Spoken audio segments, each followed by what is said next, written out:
गरीब का बच्चा एमबीबीएस डॉक्टर बनने का आज से बिल्कुल मत सोचो। तुम्हारा हक लेने के लिए 30 लाख, 40 लाख, 50 लाख वाला रसूखदार का बेटा बैठा हुआ है। भारत के कानूनी प्रक्रिया में जो हौसला एक आम आदमी का टूटा है, पहली बार मैंने भारत के सीजीआई को ट्रोल होते हुए देखा। ये मेरा भरोसा था मेरे सीजीआई पे। आपने इसको तोड़ा नहीं है, आपने इसको फाड़ दिया है, आपने इसका दिल तोड़ दिया। और आपने इसका दिल नहीं तोड़ा, आपने 24 लाख परिवारों का दिल तोड़ा। जो पेपर सॉल्वर गैंग है, इसने प्री प्लान्ड पूरा काम किया।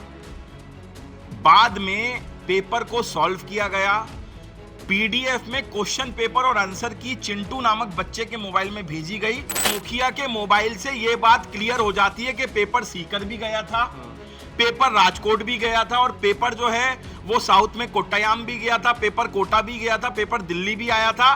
तो क्या सीजीआई साहब इस फैसले को पलटेंगे?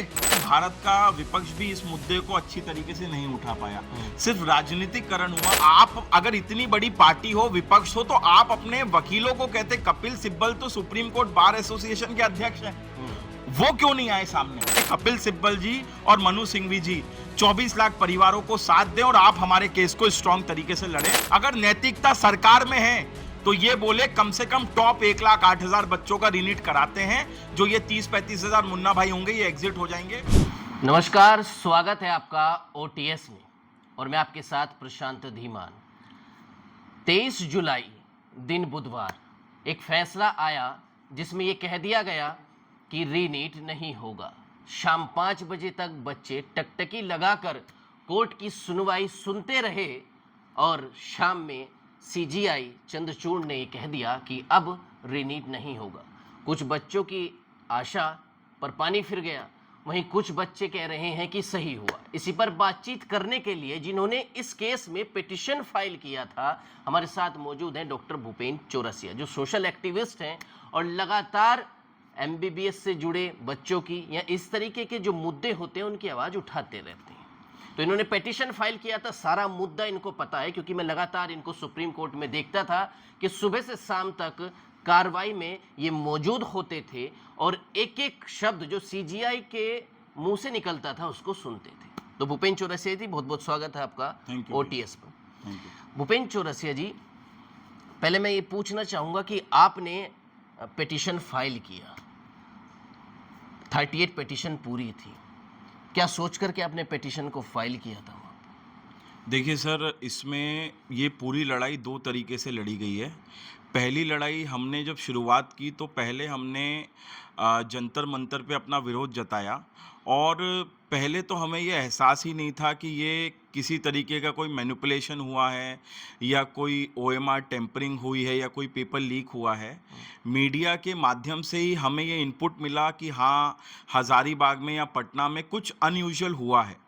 उसके बाद मेरे नोन में काफ़ी ऐसे स्टूडेंट्स थे जिनसे इसी पिछले 2 महीने के दौरान एक फैमिली जैसा रिलेशनशिप बना, और उनमें से काफ़ी बच्चे ऐसे थे जिनके किसी के 620 नंबर थे, किसी के 640 नंबर थे, और उनमें से काफ़ी बच्चे ऐसे थे जिनके पेरेंट्स किसी को वैष्णो देवी घुमाने ले गए थे, कोई तिरुपति बालाजी के दर्शन करने गया था। क्योंकि एज़ यूजुअल जब किसी के 620 या 640 या 650 होते हैं तो उस बच्चे का हक उस 56,000 गवर्नमेंट सीटों पे सबसे पहले होता है।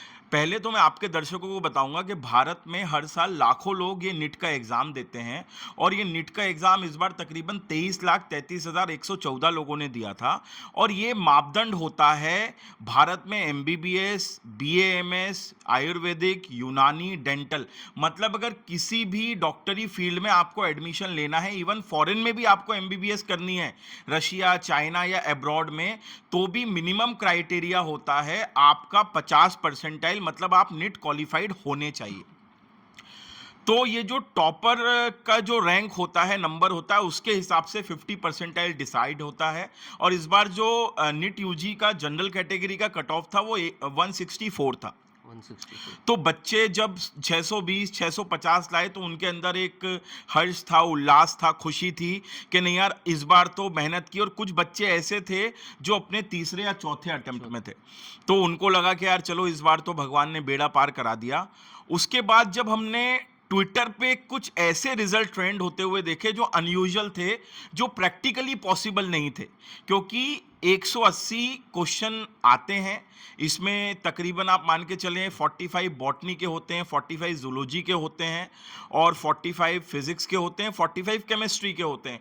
टोटल 3 घंटे 20 मिनट का ये पेपर होता है, 180 सवाल आते हैं। और इसमें हुआ क्या, ये जब पेपर हुआ और 720 नंबर होते हैं, एक सही क्वेश्चन का आपको 4 अंक मिलता है और एक गलत आंसर देने पे आपको -1 होता है। तो जब बच्चों के 718 और 719 नंबर जो न्यूमेरिकली पॉसिबल नहीं थे, जब वो ट्रोल हुए ट्विटर पे, तो एक मतलब एक संवेदना और एक मतलब एक लगा कि यार ये कैसे पॉसिबल है। मतलब 720 में से 720 आना भी पॉसिबल है और 715 आना पॉसिबल है। क्या मतलब किसी बच्चे ने एक क्वेश्चन जो है वो गलत किया होगा, है ना। सब कुछ पॉसिबल है, बट ये न्यूमेरिकल के किसी को 718 719 आए, उसने जो है हमारी अटेंशन खींची। यहीं से आपकी अटेंशन गई, यहीं कि से पेपर लीक हुआ है। पहले हम लोग डायरेक्ट पिटिशनर नहीं बने, पहले हमने कोशिश करी कि यहां से ऐसा लगा। और इस बीच में जो न्यूज़ थी, चाहे आप लोगों के थ्रू हो चाहे नेशनल मीडिया हो, इनपुट आ रहे थे कि हाँ पटना में कुछ जले हुए पेपर मिले हैं, कुछ टेलीग्राम की वीडियोस मेरे पास आ रही थी। तो ये सब चीजें एक माइंड डाइवर्ट कर रही थी कि यार कहीं ये पेपर लीक तो नहीं, कहीं ना कहीं गड़बड़ है। बिल्कुल। तो इसके बाद हम लोगों ने जो एक नॉर्मल आम आदमी करता है, हमने वही किया। हमने जंतर मंतर पे अपना स्लॉट बुक किया और वहां पे हमने अपने प्रोटेस्ट को, हमने इसको निट सत्याग्रह के नाम से हमने इसको चालू आपको किया। कंफर्म हो चुका था कि बिल्कुल। पेपर लीक हो गया है। हमको ये नहीं, एकदम ये प्रूव्ड नहीं था पेपर लीक हुआ है, बट जो इनपुट आ रहे थे इनपुट वो ये सजेस्ट कर रहे थे कि हाँ मतलब दाल में कुछ काला है। मतलब 23 तारीख आते आते तो ये समझ आ गई थी कि पूरी दाल ही काली थी और दाल काली क्या थी, दाल जली हुई थी। पर उस टाइम ये एहसास था कि हाँ दाल में कुछ काला है। और उसके बाद हम लोगों ने निट सत्याग्रह चालू किया। वहां पे हमने यही डिमांड करी कि सबसे पहले तो जो पेपर है इसको फिर से कराया जाए, रीनिट कराई जाए। दूसरी डिमांड हमने रखी थी कि इसकी सीबीआई जांच होनी चाहिए। और तीसरी डिमांड हमने रखी थी कि जो ओएमआर होती है, आपको ये लॉजिकली आपके चैनल के माध्यम से मैं बताना चाहता हूं कि ये पेपर पेन एग्जाम होता है, ओएमआर शीट, जिस ओएमआर शीट होती है, बच्चा बबल्स को भरता है। उसमें कहीं भी ऐसा प्रावधान नहीं है कि अगर एक बच्चे ने 180 क्वेश्चन किए हैं या पूरी ओएमआर खाली छोड़ी हो तो वहां कुछ ऐसा मेंशनिंग हो जो उसने इन्वेजिलेटर के सामने भरा हो। ऐसा कुछ भी नहीं होता। मतलब वो कोई ट्रांसपेरेंसी नहीं है ओएमआर में। इसके बाद ये सारी रिप्रेजेंटेशन को लेके इवन हम शिक्षा मंत्री जी से भी मिले। आप शिक्षा बिल्कुल मंत्री से बिल्कुल मिले? बिल्कुल बिल्कुल। शिक्षा मंत्री से मेरे ब्रदर हैं एडवोकेट नीरज जी, वो मिले। हरिओम जी मिले, जो हर्ष के पापा हैं, हर्ष मिला। ये 4-5 लोग मिले और हम वहीं पर थे। हम लोगों ने सेंट्रल सेक्रेटरीट गेट नंबर 2 से लेके एजुकेशन मिनिस्ट्री के गेट तक एक मार्च करी और हमने ये फैसला लिया कि अब जो है शिक्षा मंत्री से मिलना बड़ा ज़रूरी है। जब हम उनसे मिले तो उनने ये कहा, वो एक मतलब उनको पहले तो, चूंकि वो ऑलरेडी 1-2 दिन पहले मीडिया के माध्यम से एनटीए को क्लीन चिट दे चुके थे। उनने कहा कि भैया बहुत ही ट्रांसपेरेंट बॉडी है। और शिक्षा मंत्री जी, ने जी, जी। एनटीए को क्लीन चिट दे दिया सुप्रीम बिल्कुल। कोर्ट की कार्रवाई से पहले ही दे चुके थे वो, चूंकि विपक्ष ये मुद्दा उठा रहा था पेपर लीक है, पेपर लीक है। तो वो एक पॉलिटिशियन करता है बिना जांच किए, मतलब उनने बोल दिया। अच्छा, जब हम मिले तो उनने ये भी कहा कि जो है, अच्छा किस्मत से एक दिन पहले ही उनने शपथ ली थी शिक्षा मंत्री। तो वो आए वहां पे और बैठे और उनने ये सब बातें, नीरज जी और इन लोगों से बात हुई तो कहा कि मैं जो है कल ही मैंने अपना पदभार संभाला है। आपको पता होगा कि हम सब इलेक्शन में बिजी थे, तो अब जो है मैं लगा हूं और आप बिल्कुल निष्पक्षता से इसकी जांच हो रही है और आप बिल्कुल बेफिक्र रहिए और हम बिल्कुल बच्चों के साथ अन्याय नहीं होने देंगे। अगर भारत का शिक्षा मंत्री धर्मेंद्र प्रधान जी ये कहते हैं तो अपने आप में ये एक बहुत मजबूत बात होती है, क्योंकि वो मोदी 3.0 के एक मतलब मजबूत स्तंभ हैं। बिल्कुल बिल्कुल। तो एक भरोसा था। अच्छा, इस बीच में जो मेरे ब्रदर हैं एडवोकेट नीरज, उनने ओएमआर शीट को लेके अपनी जो क्वेश्चनिंग है वो भी एजुकेशन मिनिस्टर साहब के सामने जाहिर करी कि सर आपकी जो ये ओएमआर है इसमें टेम्परिंग होने का पूरा चांस है, 100% चांस है। तो उनने अपनी पीए को बुलाया और उनने कहा कि आप बताइए क्या इसमें सही होना चाहिए। तो हमने सुझाव भी दिया कि देखिए इसमें जैसे आपके फिजिक्स के 45 क्वेश्चन के आपने बॉक्स बनाए हुए हैं, तो इसके नीचे आप एक बॉक्स और बनाओ कि बच्चे ने 45 में से कितने क्वेश्चन के बबल्स फिल किए, वो लिखे नहीं, बकायदा वहां लिखा जाए कि 45 में से इसने 40 किए। इसका मतलब पेपर होने के बाद वो 5 बबल्स कहीं वो मैनिपुलेशन से ना भर जाए और ना उसके 40 जो है कोई काट दे। इसीलिए हमने कहा इन्विजिलेटर साइन करे, भले इसके लिए आप एनटीए को बोलो 10 मिनट ज्यादा दे, ट्रांसपेरेंसी रहे उससे। तो धर्मेंद्र प्रधान साहब ने पहले तो इस पे संज्ञान लिया। बाद में जब उन्हें समझ आया कि यार ये लोग शायद बहुत ज़्यादा एजुकेटेड हैं, क्योंकि देखिए किसी भी सरकार के लिए, किसी भी एनटीए के लिए बहुत आसान होता है बच्चों को चुप करवा देना, बट जब हम जैसे एजुकेटेड पढ़े लिखे डॉक्टर और इंजीनियर और वकील अगर सरकार के सामने बैठे होते हैं तो लॉजिकली उन्हें हमारी बात समझनी पड़ती है। जो समझता है वो समझता है। आप शिक्षा मंत्री के पास गए? जी जी जी। उसके बाद फिर उसके बाद ये हुआ, सुप्रीम कोर्ट, उसके बाद ये हुआ कि उनने नीरज जी को बोला कि नहीं, जब वो ओएमआर की बात आ गई, हमने जब ये बोला कि सर आपकी ओएमआर में टेम्परिंग हो सकती है, तो उनने कह दिया कि नहीं नहीं आप भ्रमित करने की कोशिश कर रहे हैं। किन्होंने कहा ये बात? ये धर्मेंद्र प्रधान जी ने कहा क्या भ्रमित करने की कोशिश करें। इसके बीच में ही काफी लोगों ने अपनी पिटीशंस जो हैं वो सुप्रीम कोर्ट में डालना चालू कर दी थी। सुप्रीम कोर्ट में टोटल 38 पिटीशंस डाली गई। उसके बाद हर आदमी की अलग अलग डिमांड थी, उसमें ज्यादातर पिटीशंस थी रीनिट की, और बाद में उसको न्यूट्रलाइज करने के लिए कुछ पिटीशंस इंटेंशनली नो नीट की डलवाई गई, जो गुजरात से डलवाई गई तकरीबन 40-50 जो 38 पिटीशन थी उसमें कुछ रीनीट नहीं, उसमें वो ज्यादातर पिटीशंस रीनीट की ही थी, उसमें नो रीनीट की पिटीशंस ही नहीं थी। वो नो रीनीट की अलग से पिटीशन फाइल हुई। हाँ, वो अलग फाइल हुई थी।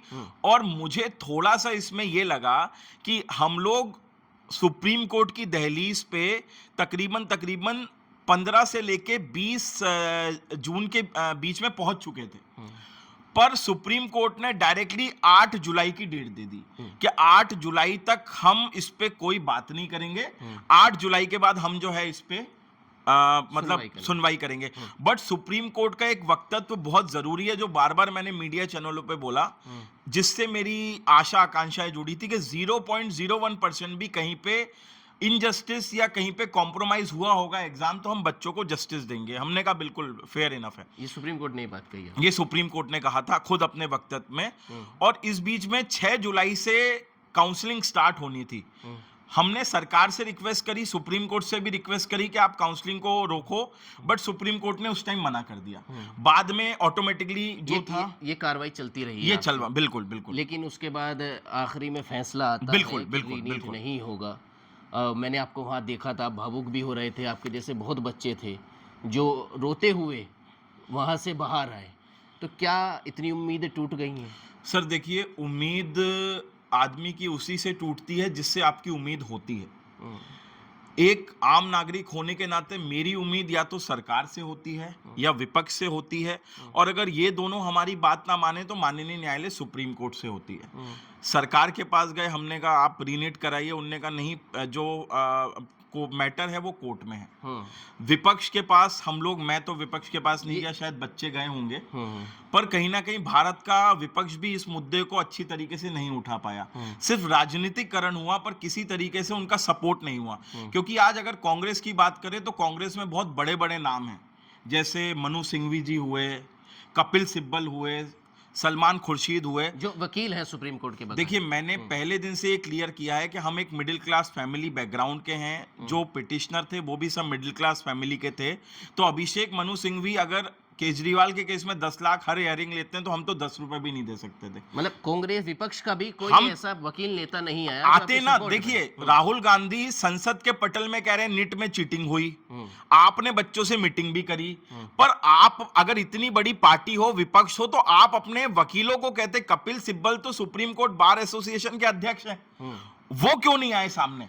मेरा एक सवाल आपसे है जी, जब आपने ये बात कही दी है कि विपक्ष का कोई वकील, ये नेता भी है, वकील भी है सुप्रीम कोर्ट का, नहीं आया, लोग ये पूछते हैं कमेंट में, जब आपका वीडियो चलता है, आपसे जुड़े मुद्दे का कोई वीडियो चलता है, कि जब एक आतंकवादी के लिए सुप्रीम कोर्ट रात में खुल सकता है, जज साहब आ सकते हैं, नेता ये जो आप नाम ले रहे हैं ये लोग आ सकते हैं, तो क्या देश के बच्चों के भविष्य के लिए ये लोग नहीं आ पाए? यही ये देश के बच्चों के भविष्य के लिए सुप्रीम कोर्ट रात में नहीं खुल सकता? भाई देखिए, यही विडंबना है हमारे देश की कि दिल्ली का मुख्यमंत्री दारू की दलाली में अंदर चला जाता है और अभिषेक मनु सिंह भी उसको छुड़ाने के लिए सुप्रीम कोर्ट जाते हैं और छुड़वा भी लेते हैं। पर जहां पे बात 24 लाख, ये 24 लाख बच्चे नहीं थे, ये 24 लाख भविष्य थे, ये 24 लाख परिवार थे। अगर इनमें से एक भी तगड़ा वकील कांग्रेस का हमारे साथ आ जाता तो शायद आज फैसला हमारे हक में होता। कहीं ना कहीं मुझे लगता है कि जो वकील, क्योंकि देखिए ऑब्वियस सी बात है, आज अगर कपिल सिब्बल की बात करें तो कपिल सिब्बल कानून मंत्री रहे हैं, सॉलिसिटर जनरल रहे हैं। अगर सीजीआई के सामने कपिल सिब्बल या मनु सिंह भी खड़े होते तो वो बात का एहसास मुझे लगता है अलग होता। कहीं ना कहीं विपक्ष ने सिर्फ राजनीति करी, बच्चों के साथ जो खड़ा होना था जिस लेवल पे आके, वहां वो खड़े नहीं हो पाए। डॉक्टर साहब, आपसे जो मेरा सवाल है, आपने जैसा कि अभी कहा ही कि इस पर जो है विपक्ष भी राजनीति किया, पक्ष के लोग भी राजनीति की, यानी कि राजनीतिक मुद्दा हर मुद्दा बनता रहता है। बिल्कुल।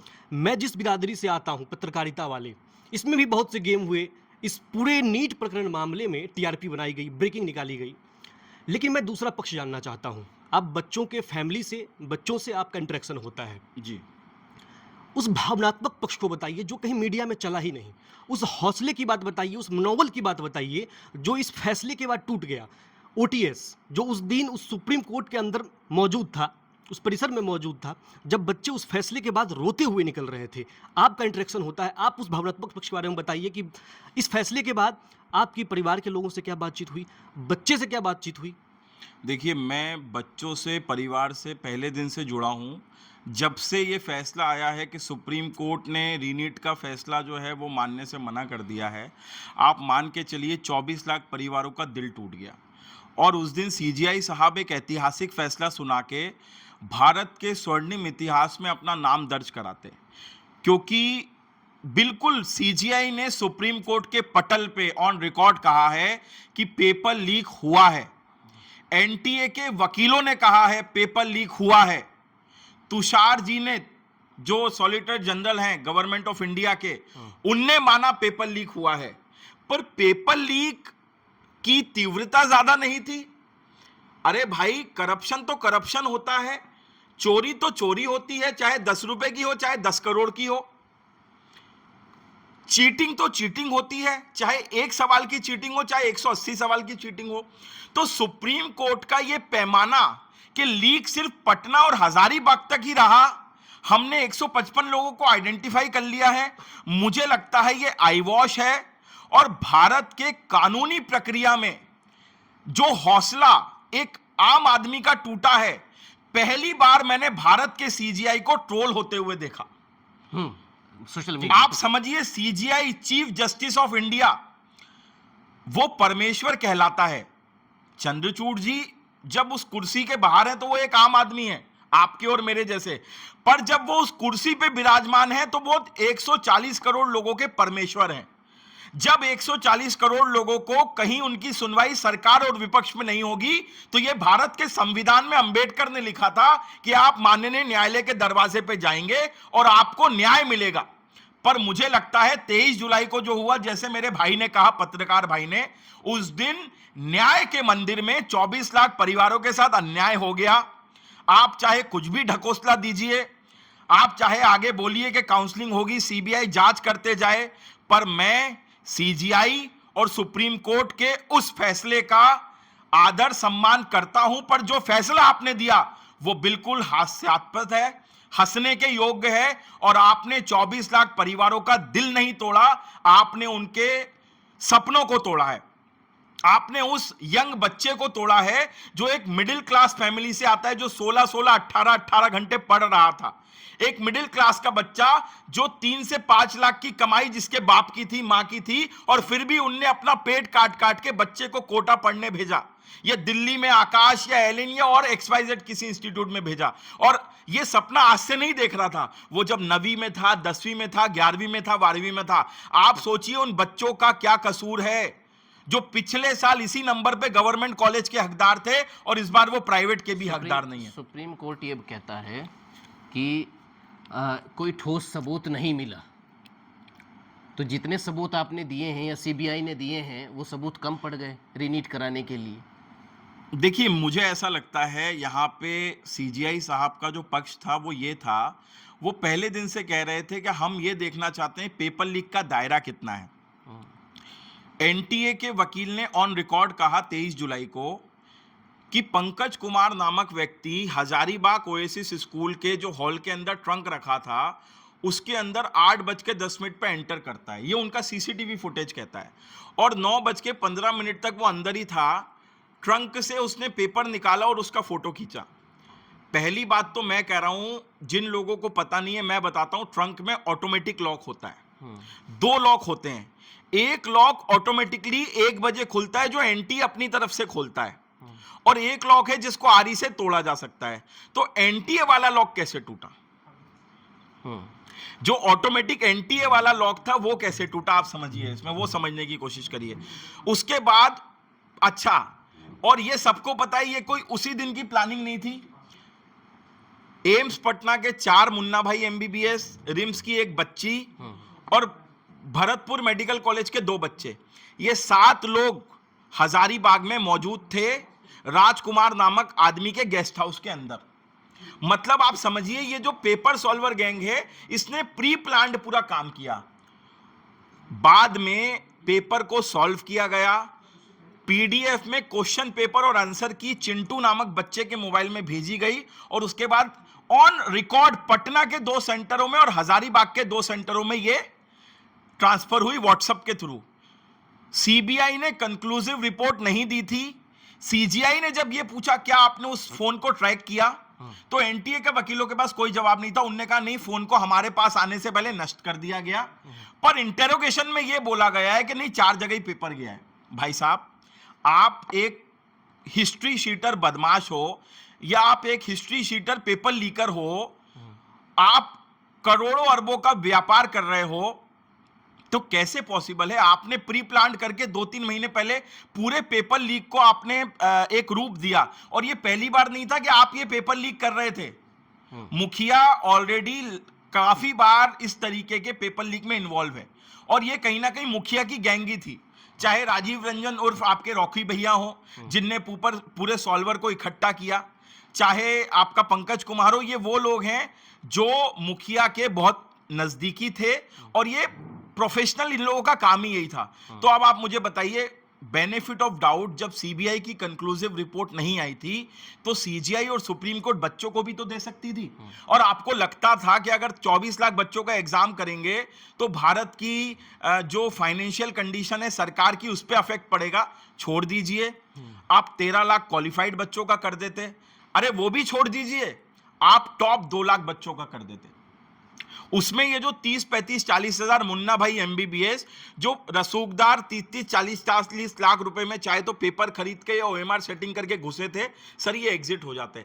आपने इनको एग्जिट करने की बजाय आपने इनके हौसलों को बुलंद कर दिया, और अब ये हम 16-16 घंटे पढ़ने वाले गरीब के बच्चे को ये कह रहे हैं कि तुमने हमारा क्या बिगाड़ लिया। डॉक्टर साहब, ये बताइए, ये जो मुखिया की बात आपने की, वाकई में ये एक सरगना है। ये एक बार नहीं, ये हर, सिर्फ नीट के मामले में ही नहीं, बीपीएससी हो जाए, बिहार में हो जाए, एसएससी हो जाए, या फिर कोई भी कॉम्पिटिटिव एग्जाम हो, हर मामले में इस मुखिया का नाम आता है। इस paper leak gang, private gang, या फिर जो भी कह ले, जो भी नाम दिए जाते हैं, मैं इस पूरे प्रकरण में आपको देखता रहा, आपकी भावना का मैं बहुत सम्मान करता हूँ। आप जिस तरह से बच्चों के साथ खड़े रहें। आप मुझे एक चीज़ बताइए कि इस, मतलब ये नीट मामले में, नीट को थोड़ा सा छोड़ के थोड़ा और आगे बढ़े, पेपर लीक हर परीक्षा का हो रहा है। कल मैं मुखर्जी नगर में बच्चों के बीच था, वहाँ यूपीएससी एस्पिरेंट्स थे, वो ये कह रहे हैं कि इस देश में इतना बड़ा चुनाव जो राष्ट्रीय स्तर पर हो सकता है, तो ये 24 लाख बच्चों का एग्जाम कैसे नहीं हो सकता है?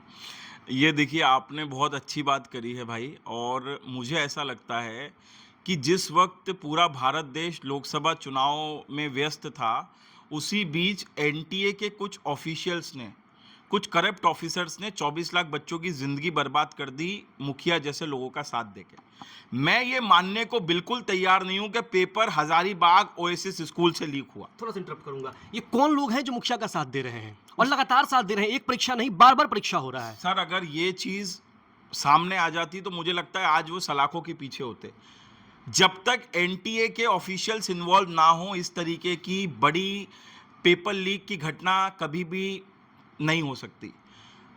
अगर भारत के शिक्षा मंत्री कहते हैं ऑल इज वेल है, तो आपने सुबोध को जो एडिशनल डायरेक्टर थे एनटीए के, आपने उनको क्यों हटाया?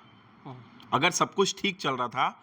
एनटीए में काफी ऐसे लोग हैं जो पैसे लेके ओएमआर में इंटरनल सेटिंग करते हैं। गोधरा की घटना है, ऑन रिकॉर्ड है, वहां पे तुषार नाम का व्यक्ति पकड़ा जाता है। तुषार वहां का गोधरा का सेंटर कोऑर्डिनेटर था। उसने 60 लाख रुपए कैश लिए, उसकी गाड़ी में 30 से 32 लोगों का एडमिट कार्ड मिलता है, 2 करोड़ 60 लाख के पोस्ट डेटेड चेक मिलते हैं।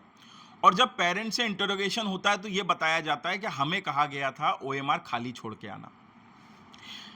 सरकार एनटीए को इंस्ट्रक्शन देती है, एनटीए आगे 24 लाख लोगों का एग्जाम करता है, 4750 सेंटरों में ये परीक्षा होती है।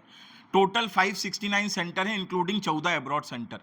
पर आप समझिए सर, इसमें 99% लोग जो इस एग्जाम को कंडक्ट करवाने में इन्वॉल्व हैं वो सब प्राइवेट है। कोरियर सर्विस प्राइवेट है, जहां पे प्रिंट होती है वो प्राइवेट है। जो ये एग्जाम कोऑर्डिनेटर्स हैं, आप समझिए इनको 2-2 ढाई हजार के चेक जो है पर डे के हिसाब से एनटीए पे करती है, ये सब प्राइवेट है। अरे जो आदमी सरकारी तंत्र का हिस्सा ही नहीं है उसके लिए तो करप्शन करना और भी इजी है, क्योंकि उसको आप एक बात बताइए ना, जज्जर में कैनरा बैंक का पेपर क्यों दिया गया जब पूरे भारत में एसबीआई बैंक का पेपर दिया जा रहा था? मुझे ये सारी बातें इसलिए पता है क्योंकि एक तो मैं पढ़ा लिखा इंसान हूं, और दूसरी बात मुझे सिस्टम के बारे में पता, और तीसरी बात जैसे भाई ने कहा, मैंने एक एक शब्द सीजीआई साहब के मुंह से सुना, हमारे वकीलों के मुंह से सुना, और तुषार मेहता जी के मुंह से सुना, और एनटीए के वकीलों के मुंह से सुना। मुझे एक एक चीज पता है।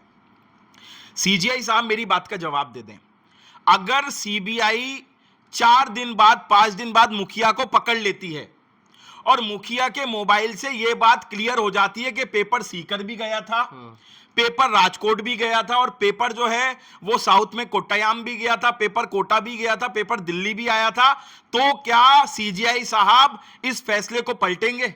जवाब दीजिए सीजीआई साहब मेरी बात का। नहीं होगा जवाब। मेरे 2 सवाल हैं जो मैं पूछ लेना चाहता हूं आपसे। पहला तो ये नीट का जिस तरह से मामला हुआ है, तो क्या ये एजुकेशन सेक्टर में प्राइवेटाइजेशन का बढ़ना ये करप्शन को बढ़ावा देगा आगे भी जिस तरह से अभी हो रहा है? दूसरा ये, क्या मेडिकल की पढ़ाई जो एक आइडल बन गया है हर किसी के लिए कि हमें डॉक्टर बनना है, क्या ये बड़े घरानों की तरफ शिफ्ट हो रहा है क्या, कि जिसके पास पैसा होगा वही मेडिकल की पढ़ाई करेगा और एक जवाब वो प्राइवेट वाले पे? देखिए, पहली बात तो हमारे वकीलों ने भी ये कहा, हमने ये नहीं कहा। देखिए, सीकर का मैं एग्जांपल देता हूं। सीकर में 49 सेंटर थे टोटल, उसमें से 48 सेंटर प्राइवेट थे, एक ही वहां केंद्रीय विद्यालय सेंटर था। सीकर में एक स्कूल है टैगोर पीजी कॉलेज या कॉलेज कह लो, उसका पासिंग परसेंटेज 94.94 है। 348 स्टूडेंट ने एग्जाम अपेयर किया और मुझे लगता है 323 बच्चों के 500 से ऊपर आए। पॉसिबल नहीं है बॉस। कोटा में भी उतने बच्चे अपेयर कर रहे हैं, सीकर में भी उतने बच्चे अपेयर कर रहे हैं, पर सीकर में आप देखिए पासिंग परसेंटेज ऑलमोस्ट 70-80% है। इतना बड़ा कोचिंग हब तो सीकर नहीं बना मेरे भाई, इतने ज्यादा विवेकानंद तो नहीं पहुंचे सीकर में। कुल मिला के एनटीए के सिस्टम में जो आप सेंटर लेते हो उसमें किसी प्रकार से आपको कोई डॉक्यूमेंट एविडेंस नहीं दिखाना। मैं दिल्ली का रहवासी हूं, मेरे पास दिल्ली का आधार कार्ड है, पर अगर मेरी सेटिंग पटना में हो जाती है तो मुझे पटना का एक एड्रेस डालना है, जो मैं गूगल में कोई भी एड्रेस डाल सकता हूं। मेरा एक सवाल आपसे जी, कितना बड़ा नुकसान है ये कोर्ट का जो फैसला आया है? इससे फायदा है ये उन बच्चों का जिनका रीनीट नहीं हुआ, या नुकसान है भावनात्मक तौर पर भी? एक भावनात्मक तौर हर व्यक्ति में होता है, उसका कितना बड़ा नुकसान? देखिए भाई, मैं एक ही चीज कहूंगा यहाँ पे कि रीनिट ना होना अपने आप में इस बात का सबूत है कि आपने जो लोग गलत कर रहे थे, चाहे वो पेरेंट्स हो, चाहे वो बच्चे हो, चाहे वो ये सब पेपर सॉल्वर गैंग हो, चाहे पेपर लीक गैंग हो, आपने उनके कंधे पे ऐसे हाथ रख दिया है कि आप करिए, हम आपको कभी भी फंसने नहीं देंगे। क्योंकि जब एनटीए ने 155 लोगों को आइडेंटिफाई कर लिया था, सेम केस 2015 में हुआ था, 44 लोगों को एआईपीएमटी ने आइडेंटिफाई किया था, उस टाइप की बॉडी ने, और पेपर रीनीट हुआ था, री एआई पीएमटी हुआ था। और आपने भाई सवाल पूछा, भाई ने बहुत अच्छा सवाल पूछा था, मैं अब इस पे आता हूं। बिल्कुल गरीब का बच्चा एमबीबीएस डॉक्टर बनने का आज से बिल्कुल मत सोचो, क्योंकि मेरे बच्चे तुम कितना भी पढ़ लोगे, तुम 18-18 20-20 घंटे पढ़ोगे, पर तुम्हारा हक लेने के लिए 30 लाख 40 लाख 50 लाख वाला रसूखदार का बेटा बैठा हुआ है, जो शायद साल भर कोचिंग भी नहीं जाएगा, शायद वो 12वीं में फेल भी हो जाएगा और बाद में सप्लीमेंट्री में पास हो जाएगा, और वो परीक्षा देने भी नहीं जाएगा। वो परीक्षा देने भी नहीं जाएगा, शायद कोई और जाके उसकी परीक्षा दे ले, या उसको पेपर मिल जाएगा, उसे कानून का डर भी या उसको ओएमआर की शीट मिल जाएगी। कुल मिला के हमाम में सब नंगे हैं, चाहे पक्ष हो चाहे विपक्ष हो। एक आज सुप्रीम कोर्ट से है, हम लोग पूरी कोशिश कर रहे हैं, हम वकीलों से बात कर रहे हैं कि हम रिव्यू पिटीशन डालें। माननीय सीजीआई साहब और सुप्रीम कोर्ट से यही निवेदन है कि अगर हमारी तरफ से रिव्यू पिटीशन डाली जाती है तो उसको तुरंत सुना जाए। आप इस पे विचार कर रहे हैं क्या? बिल्कुल हम लोग इस पे विचार कर रहे हैं। कहाँ तक मामला पहुंचा है अभी तक? सर हम लोग वकीलों से बात कर रहे हैं, 1-2 दिन में हम पहले वकील फाइनल करेंगे और आने वाले 2 से 3 दिन में बाय मंडे ट्यूसडे तक हम इसको कर देंगे।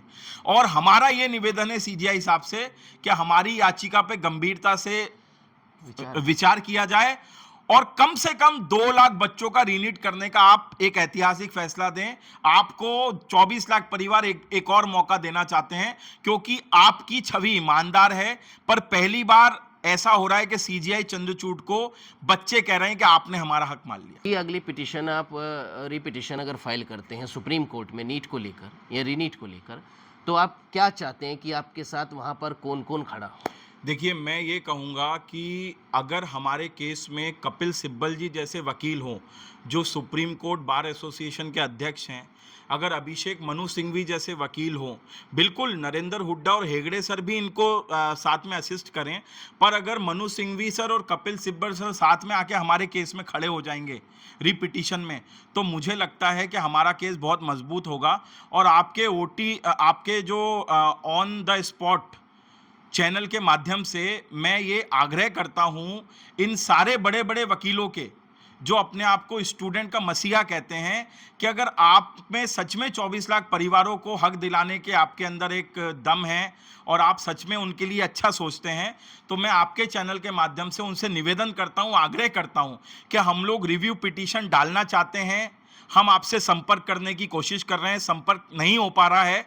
आप इन लोगों से मेरा नंबर लेके आप मुझसे संपर्क करें और आप इस रिव्यू पिटीशन में कपिल सिब्बल जी और मनु सिंघवी जी 24 लाख परिवारों को साथ दें और आप हमारे केस को स्ट्रांग तरीके से लड़ें। डॉक्टर साहब, आखिरी सवाल है आपसे मेरा। जी, इस फैसले के बाद, फैसले से पहले की बात आपने बहुत कुछ बता दिया कि बच्चों के साथ क्या रहा, फैसले के बाद और फैसले से पहले का जो इंटरेक्शन था बच्चों से, आप फैसले के बाद इंटरेक्शन कैसा है आपका? देखिए, क्या बात हो रही मैं है, आपको- बच्चों को जो फोन आ रहे हैं? सर मैंने उस दिन आपके चैनल के माध्यम से भी बताया था कि जब ये रिजल्ट आ गया, क्योंकि मैं कम से कम हज़ारों पेरेंट्स से फ़ोन पे बात करता हूँ, मैं उन सबको एक ही चीज़ कह रहा था, सुप्रीम कोर्ट ने कहा है 0.01% भी प्रॉब्लम हुई होगी तो हम जस्टिस देंगे।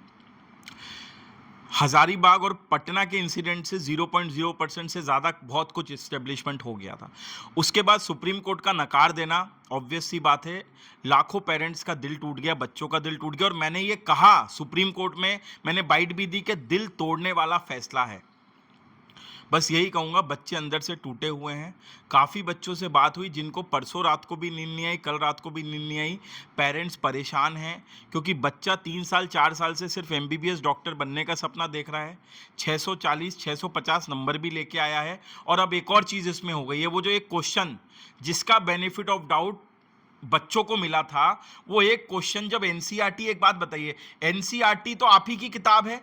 अब एनसीईआरटी का पहले की किताब, अगर कोई गरीब बच्चा है तो उसने पुरानी किताब रखी होगी, कोई नया बच्चा है, अमीर बच्चा, उसने अपडेटेड बुक ले ली होगी। जब एनटीए ने बी और डी दोनों ऑप्शनों को सही किया, कल इसको लेके मुझे फोन आए कि भैया सुप्रीम कोर्ट ने रीनीट तो करी नहीं, हमारे 5 नंबर और काट दिए।